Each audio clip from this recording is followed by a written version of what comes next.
तो कैसे हैं आप सभी लोग। एक बार फिर से स्वागत है आपका हमारे YouTube channel study with Yogesh में। कल मैंने आपको उन बच्चों को जो अंडर ग्रेजुएट या आप जो रिसेंटली ग्रेजुएट हैं या जो DLED बीएड वगैरह का सोच रहे हैं उन लोगों के लिए एक वीडियो दी थी। होपफुली वो आपके लिए वर्क की होगी। आज आपकी मॉडर्न हिस्ट्री की क्लास है और ध्यान से सुनना, जो आने वाले 1-2 दिन है थोड़ा सा क्लासेस का डिस्टर्बेंस रहेगा। एक आध क्लासें आपकी नहीं आएंगी, यानी या तो कल आपकी क्लास नहीं आएगी, मंडे जो क्लास आएगी वो लेट आएगी। ध्यान से सुनना, मंडे इस टाइम पे नहीं आएगी, मंडे की क्लास लेट आएगी, लगभग इवनिंग के टाइम पे 4, 5, 5:30, 6 कहीं इस टाइम पे आएगी। और जो आपकी क्लास मतलब 7 बजे भी आ सकती है, जो आपकी ये वाली क्लास है कौन सी, जो दूसरे चैनल पे स्टडी विथ योगेश 2.0 पे, उस पर भी एक आध क्लास आपका डिस्टर्बेंस रहेगा। फिर उसके बाद मंडे के बाद से आपको प्रॉपरली मिलेंगे, ठीक है। तो हो सकता है कि 2 दिन आपकी क्लास ऑफ रहे, क्योंकि मुझे किसी काम से बाहर जाना है तो मैं वीडियो नहीं बना पा रहा, प्रिपेयर नहीं कर पा रहा उसके लिए। तो थोड़ा सा आप लोग रिवीजन करना, और आपके पास सफिशिएंट मैटर है, मतलब चीज़ें इतनी हैं आपके पास पढ़ने को। अगर 1-2 क्लास ना भी आए, 1-2 क्लास अगर आप रेस्ट भी ले लें, थोड़ा रेस्ट भी जरूरी होता है बीच बीच में, ठीक है। तो एक आध क्लास आपकी नहीं आएंगी।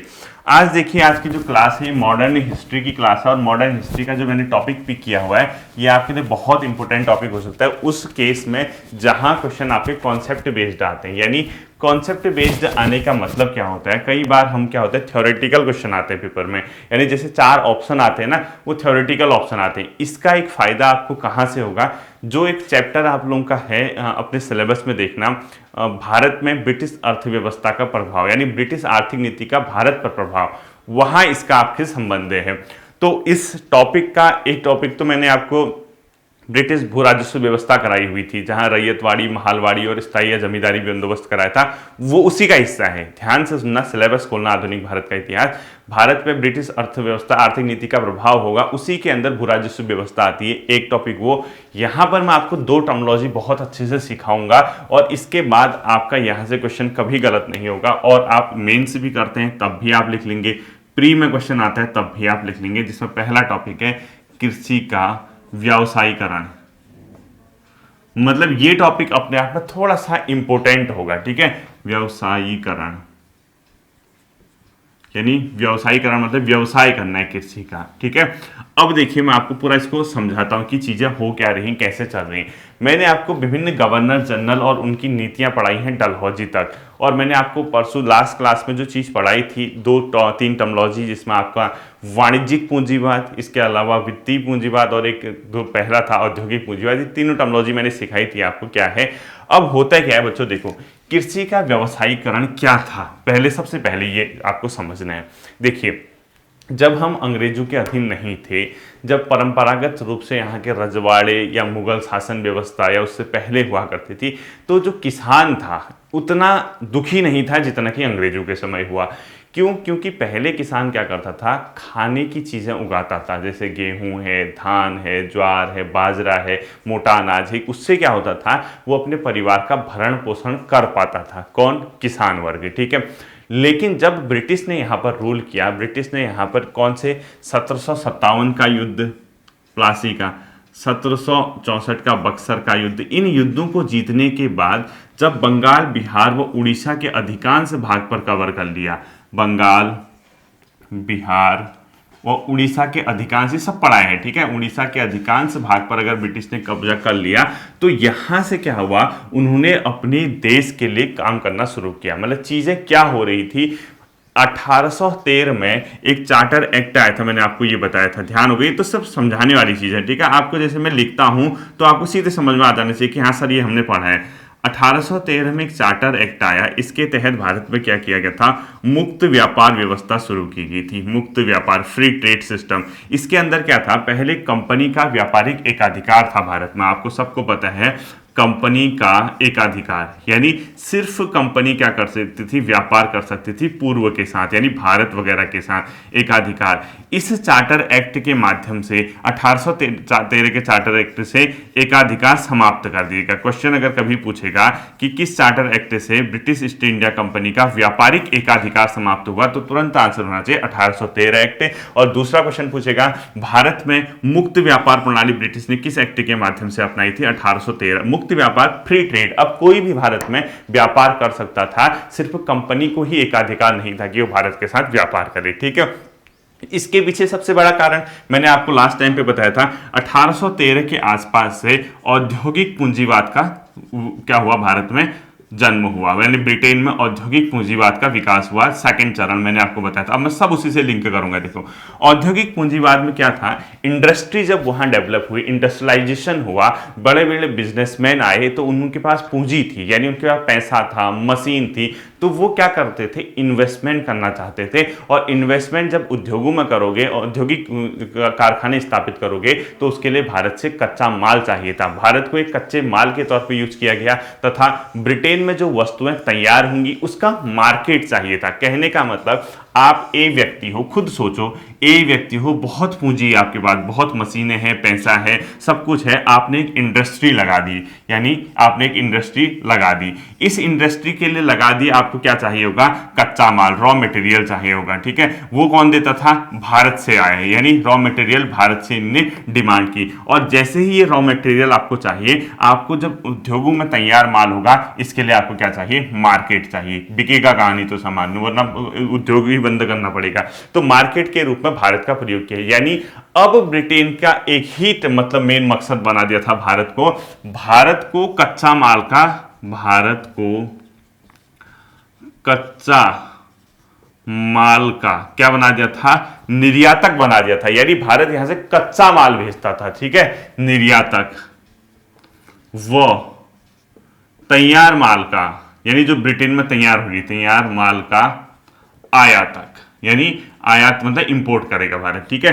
तो ये सब चीज हो रही थी। तो इसमें क्या हुआ था, धीरे धीरे इन चीजों को समझने के लिए इन्होंने कृषि का भी व्यवसायीकरण कर दिया। इसका क्या मतलब होगा, अब जो परंपरागत किसान फसल उगाता था, गेहूं, धान, चना, ज्वार, बाजरा, सरसों, इसको हटा के नकदी फसलों को बढ़ावा दिया गया, यानी व्यवसाय किया गया। नकदी फसल किसको कहते हैं, जिसको आप खा नहीं सकते हो, जैसे कॉफी, चाय, रबर, नील, कपास, जूट, ये सब चीजें किसका एग्जाम्पल होंगी, नकदी फसलों का। यानी भारत में किस चीज को बढ़ावा दिया गया, नकदी फसलों को बढ़ावा दिया गया। और इन सब के पीछे का जो उद्देश्य था, तुरंत लिख देना, औद्योगिक पूंजीवाद। मैंने हमेशा आपसे एक चीज कही है कि जब भी इन 3 चरणों को आपको समझना है, पहले चरण में अगर 1813 का पहले का चरण होगा तो वाणिज्यिक पूंजीवाद, 1813 से आगे होगा औद्योगिक पूंजीवाद, 1860-61 से आगे होगा वित्तीय पूंजीवाद, ठीक है। तो नकदी फसलों को भारत में क्या दिया गया बच्चों, बढ़ावा दिया गया। और नकदी फसलों को बढ़ावा देना ही कृषि का क्या कहलाता है, व्यवसायीकरण कहलाता था। अब इसको समझना है कैसे, ये तो मैंने आपको एक मोटा मोटा अनुमान बताया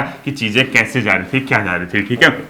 देखिए, कृषि के व्यवसायीकरण का समझना है तो इसमें सबसे पहले क्या होगा, कृषि का व्यवसायीकरण क्या होता है, परंपरागत फसलों की जगह, पूरा लिखना, परंपरागत फसलों की जगह नकदी फसलों को बढ़ावा दिया गया। नकदी फसलों को बढ़ावा दिया गया, यानी ऊपर लगा दिया साइन, ठीक है। अब इसका क्या मतलब होगा, नकदी फसलों को बढ़ावा दिया गया, ब्रैकेट में लिखो परंपरागत फसलें, जैसे गेहूं थे, ज्वार था, चना था, ठीक है, इसके अलावा सरसों, ये सब चीजें जो अपने खाद्यान्न के लिए यूज करते थे, यानी कहीं ना कहीं खाद्यान्न। जबकि नकदी फसलों में जो खाद्यान्न नहीं होता है, ठीक है, चाय, कॉफी, जूट, नील, कपास, ये सब चीजें, इनको, नारियल, इन चीजों को क्या किया गया, बढ़ावा दिया गया। क्यों, क्योंकि ये जो है, अब चाय लाओगे तो चाय घर पे ही तो बनाओगे, नहीं तो तोड़ के लाए बागान से, चाय बन तो नहीं की। चाय, कॉफी, जूट, ये सब इंडस्ट्री में जाते थे और इसको क्या होता था, रिकन्वर्ट होता था, दूसरे चीज में रिप्रोडक्ट होता था, यानी दूसरे चीज बनता था। तो नकदी फसलों को क्या दिया गया, बढ़ावा। तो कृषि के व्यवसायीकरण से आप क्या समझते हो, परंपरागत फसलों के स्थान पर नकदी फसल को बढ़ावा देना ही कृषि का क्या कहलाता है, व्यवसायीकरण कहलाता है। जब कभी भी कृषि का व्यवसायीकरण होता है, ध्यान से सुनना, जब कभी कृषि का व्यवसायीकरण होता है तो सामान्यतः, यानी जनरली, ठीक है, जब कभी भी कृषि का व्यवसायीकरण होता है तो सामान्यतः इसमें क्या होता है, जो पूंजीवादी कृषि अर्थव्यवस्था होती है, यानी कहने का मतलब जो एग्रीकल्चर सिस्टम होगा उस देश में वो पूंजीवादी होगा। कहने का मतलब चीजें ऐसे उगाई जाएंगी, ऐसे बनाई जाएगी जो उस देश की इंडस्ट्री के लिए काम आए। लेकिन भारत के परिप्रेक्ष्य में ऐसा नहीं हुआ। भारत में अकाल व भुखमरी की श्रृंखला का क्या हुआ, विकास हुआ। तो क्या लिखना है आपने, सामान्यतः जब कभी भी कृषि का व्यवसायीकरण होता है, सामान्यतः जब कभी भी कृषि का व्यवसायीकरण होता है, तो पूंजीवादी कृषि अर्थव्यवस्था में, तो पूंजीवादी कृषि अर्थव्यवस्था का विकास होता है, अर्थव्यवस्था का विकास होता है। लेकिन भारत के संदर्भ में क्या हुआ था, भूखमरी प्लस अकाल, ठीक है, बड़े थे, यानी अकाल की श्रृंखला का क्या हुआ था, विकास हुआ था। अब होता क्या है, देखिए, अब किसी देश में आप कहोगे चलो यार हम नकदी फसलों को बढ़ावा देते हैं और जनरली जो हमारे खाद्यान्न वाली चीजें वो भी चलती रहेंगी पैरेलल, तो उसमें सोचोगे अभी के परिप्रेक्ष्य में तो कहोगे ठीक है यार, भारत में इसका मतलब इंडस्ट्री डेवलप हुई है, नकदी फसल उग रही है, नकदी फसल इंडस्ट्री में जाएंगी, तैयार होंगी, लोगों को रोजगार मिलेगा, सब कुछ होगा। लेकिन ब्रिटेन ने जब भारत में ऐसा किया, उनका सिर्फ इंटेंशन ये था कि यहाँ से कच्चा माल कहाँ पहुंचाया जाए, ब्रिटेन में पहुंचाया जाए, उसको तैयार करके भारत के मार्केट में बेच दिया जाए। तो भारत में क्या हुआ, इस कारण से भुखमरी व अकाल बढ़े। अब आप कहोगे सर भुखमरी और अकाल का इस कृषि के व्यवसायीकरण से क्या संबंध है? बच्चों, इसका संबंध ये है, अगर आप परंपरागत फसलों को उगाओगे, खाद्यान्न को उगाओगे, तो लोग अपने पेट भर सकते थे। लेकिन अगर आपने नकदी फसल उगा दी तो आप उसको खाओगे क्या? नील खाओगे, कपास खाओगे, जूट खाओगे क्या? तो आप फिर ये क्वेश्चन करोगे सर इन लोगों ने ऐसा क्यों किया होगा, किसानों ने विरोध क्यों नहीं किया? विभिन्न प्रकार के किसान विद्रोह में पढ़ाऊंगा। चंपारण भी उसी का एग्जाम्पल है, जहां नील की खेती गांधी जी ने इसका वो किया गया था, मतलब गांधी जी उससे जुड़े थे। और इसके अलावा अनेक आपको सन्यासी विद्रोह है, ये विद्रोह, अलाना फलाना ढिमकाना, जितने विद्रोह है मैं किसान विद्रोह भारत में पढ़ाऊंगा, वो सब यहाँ से क्या करूंगा, लिंक करूंगा। तो भुखमरी व अकाल की श्रृंखला का भारत में क्या हुआ बच्चों, विकास हुआ। ठीक है, इससे क्या हुआ था, हो क्या रहा था, ब्रिटिश ने ऐसा क्यों किया, आखिर ब्रिटिश ने इस टाइप की चीजें क्यों की, इसके पीछे मेन इंटेंशन था, ब्रिटिश ने अपनी जरूरत को क्या करने के लिए इन चीजों का बढ़ावा दिया। तो लिखो, कारण लिखो, ब्रिटिश द्वारा ऐसा क्यों किया गया। कारण, ब्रिटिश द्वारा अपनी जरूरतों को पूरा करना, ब्रिटिश द्वारा अपनी जरूरत, मतलब औद्योगिक जरूरत भी कह सकते हो, ठीक है, अपनी जरूरतों को पूरा करना पहला कारण हो सकता है। इसके अलावा ब्रिटिश ने क्या किया था, साथ ही साथ जो भू राजस्व की बढ़ी हुई दर थी उसको भी प्राप्त करना था। इसका कारण क्या था, दूसरा, भू राजस्व की बढ़ी हुई दर को, भू राजस्व, ठीक है, ये ध्यान रखना कि बढ़ी हुई दर, यानी जो रेवेन्यू रेट था, जो टैक्स मिल रहा था, उसको क्या करना था, पूरा करना था, यानी बढ़ी हुई दर को प्राप्त करना। क्यों, अब आप समझोगे, देखो, जो खाद्यान्न परंपरागत होता था उसमें उतना फायदा नहीं होता था किसानों को भी, ठीक है, वो अपनी जरूरत के लिए पूरा यूज करते थे परंपरागत फसलों को। लेकिन जो नकदी फसलें थे, इसके बदले किसानों को थोड़ा बहुत पैसा मिल जाता था, जिससे कि जो high rate of land revenue था, भू राजस्व की जो दर थी, उच्च दर थी जो किसानों से ली जाती थी, चाहे वो अपने रैयत वाली व्यवस्था में हो, महार वाली व्यवस्था में हो, या फिर आपका जमींदारी स्थायी व्यवस्था में हो, उस रेट को किसान दे सके, इसके लिए उन्होंने मजबूरी से क्या किया था, इस चीज को फॉलो किया था कि यार हाँ चलो अब नकदी फसलों को ही उगाया जा सकता है। वरना अगर वो परंपरागत फसलें ही उगाते तो वो अपनी भू राजस्व की दर पूरी नहीं कर पाते, और उनके जो खेत खलिहान थे उसको ब्रिटिश द्वारा क्या कर लिया जाता था, लूट लिया जाता था। तो इसके पीछे के क्या थे, अपने आप में कारण थे। अब देखिए इससे फायदा क्या हुआ, कृषि के व्यवसायीकरण का फायदा किसे हुआ, अगला पॉइंट लिखो, फायदा किसे। बच्चों, इसका जो सबसे ज्यादा फायदा हुआ वो हुआ बिचौलियों को, बिचौली मतलब दलालों को, ठीक है, दलाल जिसको कहते हो, बिचौलियों को। कैसे हुआ, देखो, ये थी ब्रिटिश गवर्नमेंट, यहां था फार्मर, ठीक है। अब क्या होता था, इनके बीच होते थे बिचौलिए, यानी जो दलाल लिख देते बिचौलिए, ठीक है। इसने क्या किया, रेवेन्यू रेट्स तय किया। वो क्या किया, इससे कहा कि आप क्या लाओगे, 10% सपोज रेवेन्यू रेट लाओगे, जितना भी उत्पादन होता था। ये क्या करता था, इसको लैंड रिफॉर्म से कोई मतलब नहीं, किसानों के खेतों में सुधार करो, सिंचाई व्यवस्था करो, ये कोई मतलब नहीं। इसका टारगेट था कि ब्रिटिश को हम क्या दे देंगे, 10% रेवेन्यू दे देंगे, लेकिन इसको हम क्या करेंगे, पूरा इसका शोषण करेंगे, जितना चाहे वो लेंगे, और बाकी का मुनाफा कौन खा जाता था, ये दलाल खा जाता था। तो दलाल को ही क्या हुआ था, इसमें फायदा हुआ था, बिचौलियों को क्या हुआ था, फायदा हुआ था, ठीक है। अब देखिए उद्देश्य क्या था इसका, कृषि के व्यवसायीकरण का उद्देश्य क्या था भारत में। अगला पॉइंट लिखना है आपने, उद्देश्य, आखिर क्यों भारत में कृषि व्यवसायीकरण को लाया गया, उद्देश्य क्या है, ठीक है। वही उद्देश्य है। बहुत इजीली आप लोग समझ जाओगे जब एक बार आप ढंग से पढ़ोगे। पहला, भू राजस्व की बढ़ी हुई दर को सुगमता से प्राप्त करना, यानी इस क्योंकि बिना इस मतलब नकदी फसलों के आप रेवेन्यू सिस्टम जो था वो नहीं चुका पाते। भू राजस्व की बढ़ी हुई दर को सुगमता से प्राप्त करना, बड़ी दर को, सुगमता मतलब इजीली, ठीक है, सुगमता से प्राप्त करना, प्राप्त करना पहला इसके पीछे का था कारण था। इसके अलावा इसका जो मुख्य कारण था वो था ब्रिटिश कारखाने, यानी ब्रिटिश कारखाने में कच्चे माल की आवश्यकता को पूरा करना। लिखो, ब्रिटिश कारखाने यानी उद्योगों में कच्चे माल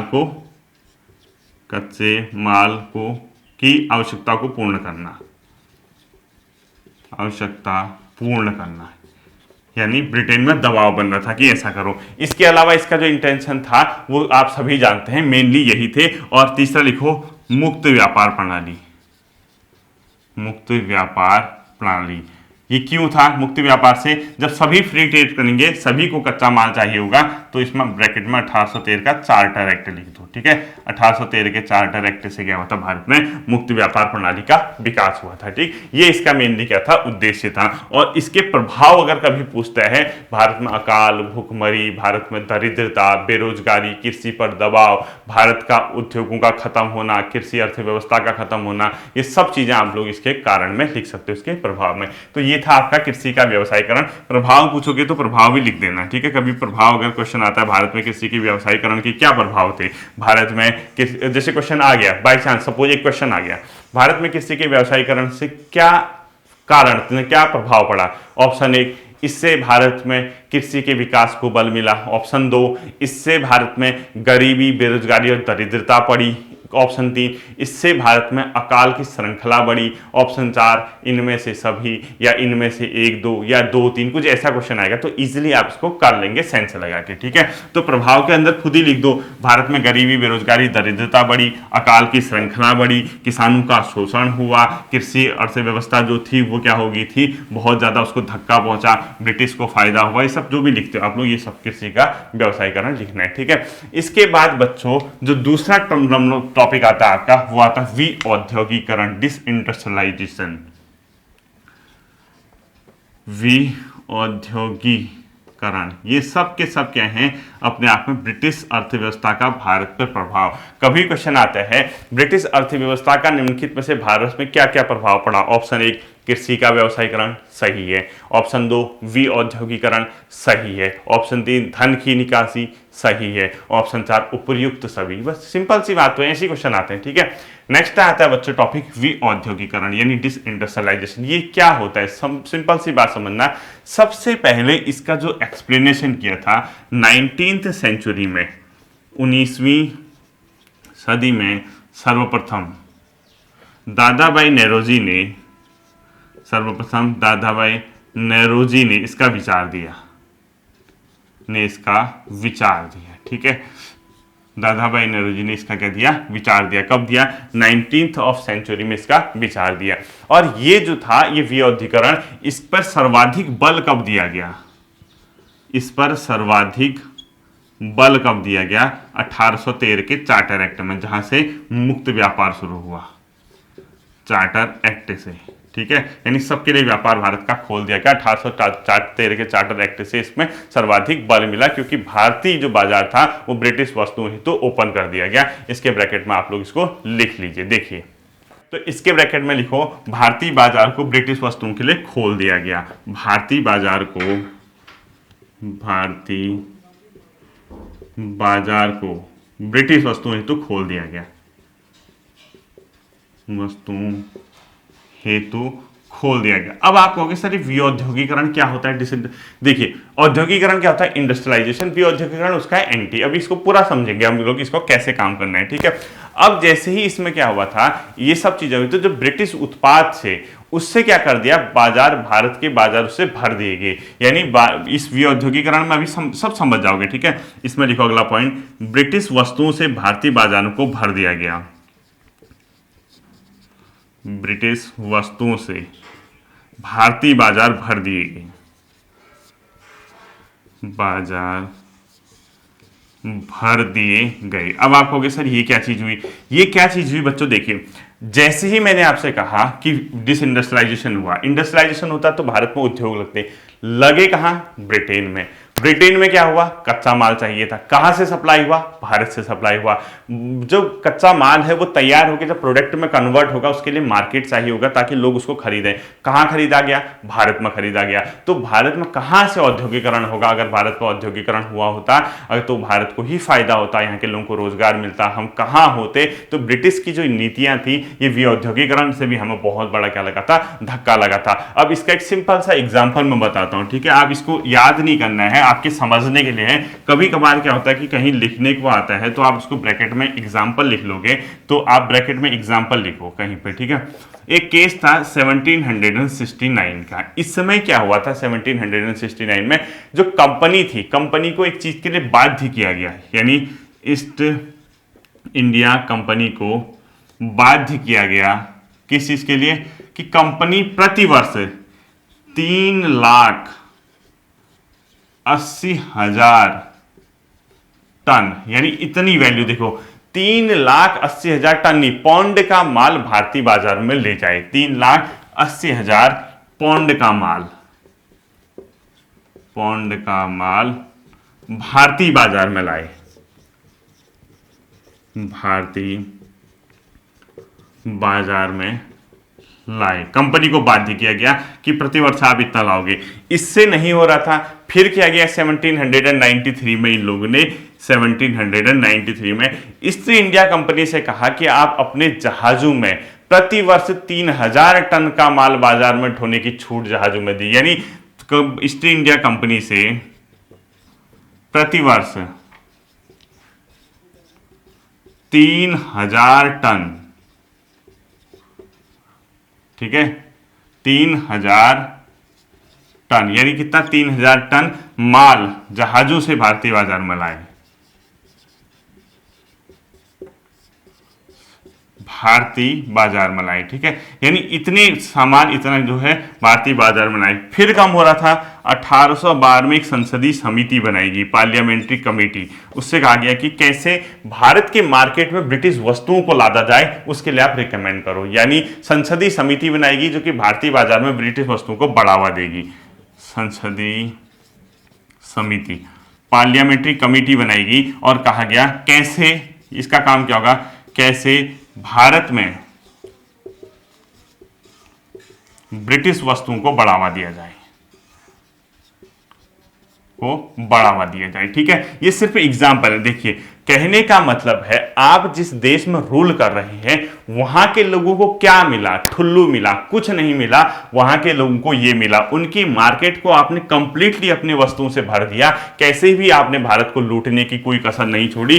कम हो रहा था तो आपने औद्योगिकरण के माध्यम से उसको कंप्लीटली बर्बाद कर दिया। काश ऐसा हुआ होता कि ये उद्योग भारत में लगे होते, भारत में ही कच्चा माल मिलता, यहां माल तैयार होता, और तैयार होने के बाद अदर कंट्रीज में अगर ये माल जाता, दूसरे देशों में ये माल जाता, तो भारत सोने की चिड़िया थी, रही थी और हमेशा रही होती। लेकिन कहीं ना कहीं ब्रिटिश की आर्थिक नीतियों की वजह से हम लोग बहुत ज़्यादा क्या हो गए थे, शोषित हो गए थे। हमारा बहुत क्या हुआ था, शोषण हुआ था। वो सिर्फ और सिर्फ इनकी आर्थिक नीतियां थी। अब आप खुद सोचो, आपके देश का माल बाहर जा रहा है, वहां तैयार होकर आपके ही लोगों को बेच दिया जा रहा है। यानी कहने का ही मतलब है, आपने सब्जी लगाई घर में, उस सब्जी को लगाने के बाद हरी मिर्च, लाल मिर्च जो भी लगाई, वो किसी कोई दूसरा ले गया, अपने घर में तैयार करके आपको ही बेच दे रहा। काश ऐसा होता, उस सब्जी को आप अपने ही घर में यूज करते, अपने ही घर में उसका कोई अदर फॉर्म में कन्वर्ट करते, फिर दूसरों को बेचते, तो मुनाफा आपको मिलता। आपके घर की सब्जी दूसरा ले गया और आपने लगाई थी, उसके बाद वो आपको बेचने आ गया, सब्जी तो गई गई, पैसा भी गया, ठीक है। तो सोचिए किस प्रकार से भी औद्योगिकरण ने भारत की कमर को क्या कर दिया था, टेढ़ा कर दिया था। इसके बाद क्या हुआ था बच्चों, भारतीय वस्तुओं हेतु ब्रिटिश का बाजार ही बंद कर दिया था। अगला पॉइंट लिखना है, भारतीय वस्तुओं हेतु ब्रिटिश बाजार बंद। यानी अब जो भारत में तैयार हो रहा था वो वहां न बिके करके ब्रिटिश का मार्केट ही बंद कर दिया इनके लिए, ब्रिटिश बाजार बंद। अब सिंपल सी बात देखिए क्या था, कैसे समझ रहे, देखो ये था ब्रिटेन, ये था इंडिया, ठीक है। अब होता क्या, मैंने कल भी बताया था, अगर यहां से कोई सामान हम यहां लेके जा रहे हैं यहां से, और वो सामान सपोज 100 रुपए का है, कितना? 100 रुपए का सामान है, ठीक है। तो इस देश में एंट्री करने पर यहाँ पर एक टैक्स लगेगा, शुल्क बोलते हैं जिसको, सीमा शुल्क कहो, कुछ कहो, सीमा शुल्क, ठीक है। सपोज इस 100 रुपए के प्रोडक्ट में 20% टैक्स लगा दिया तो ये 120 रुपए का हो गया। तो इस मार्केट में पहुंचने में शब्द कितने का होगा? 120 का। तो यहाँ के जो लोग हैं 120 रुपए की चीज खरीद सकते हैं, लेकिन इन्होंने ये टैक्स 20 न लगा के 400% तक लगा दिया। अब सोचो 100 रुपए का 400% कितनी हाई वैल्यू होगी। 400-500 रुपए का अगर सब रोज 500 रुपए का यहाँ बिक रहा है तो यहाँ के लोग क्यों खरीदेंगे? बेवकूफ तोड़ना है। अगर ये मार्कर है, ये 100 रुपए का है, अगर यहाँ से भारत में 100 रुपए की इसकी कॉस्ट आई, भेज दिया हमने दूसरे देश को, उस देश ने अपनी बाउंड्री पे इस पर 400% टैक्स लगा दिया, क्या वहां के लोग 400-500 रुपए में इस मार्कर को खरीदेंगे? जो 20 रुपए, 100 रुपए, 40 रुपए का मतलब ही नहीं होता। तो सेम चीज यही की, भारतीय वस्तुओं पर यहां पर जाने पर उच्च सीमा शुल्क लगा दिया गया, ठीक है। जबकि जो ब्रिटेन से तैयार होकर भारत में आ रहा था उस पर टैक्स नहीं लगाया गया, रियायत दी गई, यानी 100 रुपए का बना 100 का ही बेच दिया। कितना फायदा होगा सोचिए, लोगों को सस्ता माल मिल रहा था। यानी भारतीय वस्तुएं ही तो ब्रिटिश बाजार बंद कर दिया गया कंप्लीटली, ठीक है। तो वो माल कहां जाते, खुद सोचो। जैसे ही बंगाल विजय की थी, बंगाल विजय के बाद, पूरा लिखना, बंगाल विजय के बाद भारतीय हस्तशिल्प उद्योग को धक्का लगा था, ठीक है। यानी हस्तशिल्प उद्योग को झटका, उद्योग को क्या हुआ था? उद्योग का शोषण हुआ था, उद्योग का शोषण हुआ था, क्योंकि ब्रिटिश गुमास्ते या ब्रिटिश जो दलाल थे उन लोगों ने इनका भी क्या किया था? शोषण किया था। ये भी आपको समझना है, ठीक है।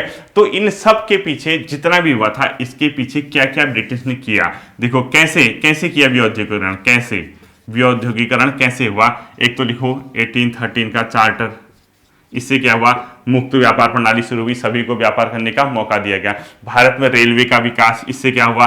कच्चा माल तुरंत वहां जाता था, कहां पर? बंदरगाहों पे, और तैयार माल भारत सीधे कहां आता था? भारतीय मार्केट में एक जगह से दूसरी जगह पहुंचा सकते थे। तीसरा, राज्यों का विलय, कितनी जल्दी इसने देखा राज्यों का, भारत के राज्यों का अपने में मिलाया। क्यों? क्योंकि अगर अपने में मिलाएंगे तो वो ब्रिटिश वस्तुओं का सपोर्ट करेंगे, तो राज्यों का विलय इसने बहुत तगड़े तरीके से किया। इसके अलावा क्या किया? जो अपनी शैक्षणिक व सांस्कृतिक नीति थी, शैक्षणिक प्लस सांस्कृतिक नीति, यानी ब्रिटिश कल्चर को सर्वश्रेष्ठ दिखाने का जो प्रयास था वो भी इसी के पीछे था, ताकि ब्रिटिश वस्तुओं के प्रति यहाँ के लोग क्या हो सके? आकर्षित हो सके। इसके अलावा आप लोग कह सकते हो सामाजिक सुधार। अगर जब तक विधवा पुनर्विवाह, जब तक ये क्या कहते हैं, सती प्रथा होगी, तब तक यहाँ के लोगों का दिमाग जो होगा पुरानी विचारधारा में होगा। तो सामाजिक सुधार करके यहाँ के लोगों को मॉडर्न बनाने की कोशिश की, ताकि ब्रिटिश वस्तुओं की ओर वो क्या कर सके? आकर्षित हो सके। ये सब के सब इसके पीछे के क्या थे? इनके कैसे, यानी ये प्रभाव। अब आप इजिली ये समझ सकते हो, कभी क्वेश्चन आया भारत में ब्रिटिश द्वारा रेलवे के विकास के पीछे क्या कारण थे, लिख सकते हो। विऔद्योगीकरण मतलब ब्रिटेन में उद्योगों का तैयार होना, कच्चे माल की सप्लाई, विद्रोह होने पर सैनिकों को एक जगह से दूसरी जगह इजीली ले जाना, ये सब के पीछे क्या होते हैं बच्चों? कोई ना कोई कारण होते हैं, ठीक है। अब लास्ट पॉइंट रहता है इसका प्रभाव क्या पड़ा, यानी जो विऔद्योगीकरण था इसका प्रभाव क्या हुआ। देखिए इसका प्रभाव क्या पड़ा, यानी इफेक्ट क्या पड़ा, आपको ये देखना है। पहला, कृषि प्लस उद्योग जो थे उनका संबंध टूट गया। पहले क्या होता था, जो कुछ कृषि प्रोडक्ट ऐसे होते थे जो उद्योगों के लिए काम आते थे, कृषि व उद्योगों का आपसी संबंध टूट गया। अब आप कहोगे ये कैसे सर, अभी बताता हूँ, ठीक है। उद्योगों का संबंध टूट गया। देखो जो इंडस्ट्री होती है बिना कृषि के नहीं चल पाती, क्योंकि एग्रीकल्चर सेक्टर में चीज़ों को जो कच्चा माल होगा वही तो उद्योग में जाएगा, लेकिन इन्होंने संबंध ही तोड़ दिया। इसके अलावा क्या हुआ था, यहाँ पर कृषि पर जनसंख्या का प्रेशर बढ़ा। अधिकांश लोग जब विऔद्योगीकरण होगा उद्योगों से निकल जाएंगे, किस सेक्टर में जाएंगे? वो कृषि में जाएंगे। कृषि पर प्रेशर पड़ गया जनसंख्या का, ठीक है, का प्रभाव क्या हुआ था? बड़ा था, ठीक है। जनसंख्या का दबाव लिख दो, जनसंख्या का दबाव। तो इससे क्या हुआ? भूखमरी, अकाल, सब चीजें हुई। भूखमरी, ज्यादा लोग लगे ना, बेरोजगारी, अकाल, बेरोजगारी, गरीबी, ये सब के सब चीजें यहाँ देखने को मिलती हैं, ठीक है। इसी के साथ साथ इसमें क्या हुआ, भारत में ऋणग्रस्तता बढ़ी। लोग क्या हो गए थे? चुंगुल में फंस गए थे, यानी ऋणग्रस्तता क्या हो गई थी? यहाँ पर बढ़ गई थी, ठीक है, यानी वो ऋण लेने में ही फंस गए थे। ये था आपका विऔद्योगीकरण, डिसइंडस्ट्रियलाइजेशन, और दूसरा क्या था? कृषि का व्यवसायीकरण। होपफुली कॉन्सेप्ट बेस्ड क्लास थी, आप लोगों की समझ आई होगी। अच्छे से एक बार फिर से कोशिश करना सुनने की, चीज़ें बहुत इजी हो जाएंगी, तस्वीर आसानी से आपकी क्या हो जाएगी, साफ हो जाएगी। उम्मीद करता हूँ चीज़ें आपकी समझ आई होंगी। फिर मिलते हैं आप लोगों के साथ अगले सेशन पे। आप लोग अपना ध्यान रखिए। Thank you.